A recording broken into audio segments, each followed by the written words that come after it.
Iran ইসরায়েলের যুদ্ধের পরিপ্রেক্ষিতে সাধারণ মুসলিম হিসাবে আমাদের করণীয় কি?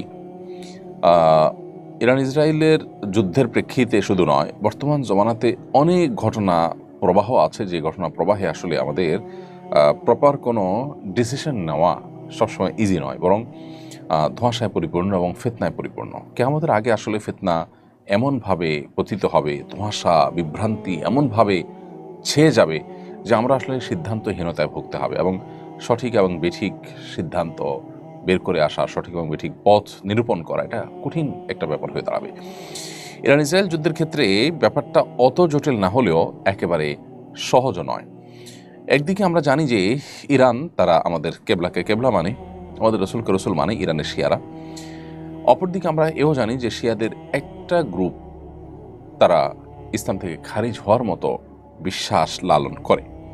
যদিও শিয়াদের মধ্যে আর অনেক গ্রুপ আছে, যারা অনেকেই আছেন যে ইসলাম থেকে খারিজ হওয়ার মতো বিশ্বাস লালন না করলেও ভয়াবহ বিদায়াতে তারা লিপ্ত এবং সুস্পষ্ট বিভ্রান্তি এবং গোমরাহিতে তারা আছে। এ ব্যাপারে সারা বিশ্বের আহলে সুন্নাহ ওলামা ইকরামের কারোরই কোনো দ্বিমত নেই। চার মাযহাবের সমস্ত ওলামা ইকরাম এবং আপনার সমস্ত আইম্মা হাদিস মুহাদ্দিসিন সবাই প্রায় একমত। এটা একটা বাস্তবতা।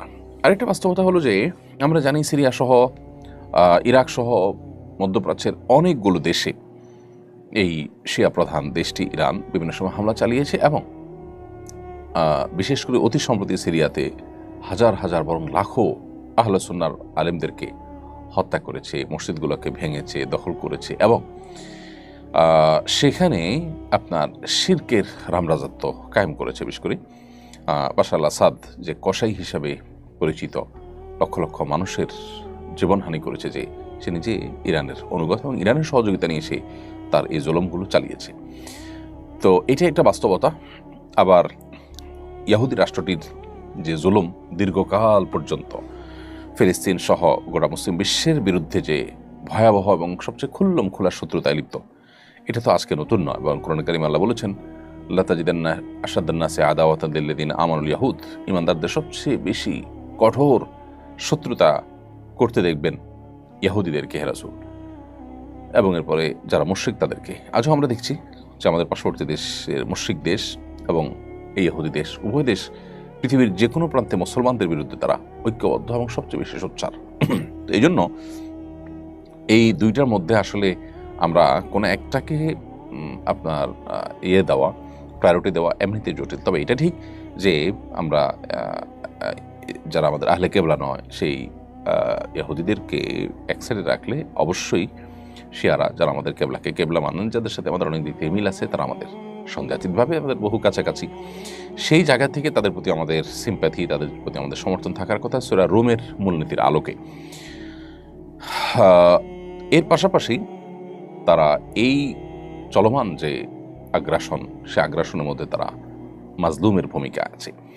সেই জায়গা থেকে আমরা মাজলুমের পক্ষাবলম্বন করাটা, এটা হলো আমাদের জন্য সবসময় কর্তব্য। আমরা কোনো অবস্থাতে জালেমের সহযোগী বা জালেমের সমর্থন, এটা আমরা কোনো অবস্থাতে করতে পারি না।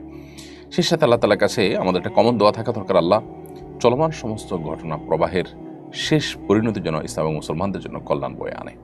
সে দোয়াটা আমরা মনে প্রাণে আল্লাহ তাআলার কাছে বেশি বেশি নিবেদন করব, এবং সকল প্রকার জুলুমের অবসান, জালেমের পতনকে আমরা আল্লাহ তাআলার কাছে কামনা করব কায়মন বাক্যে।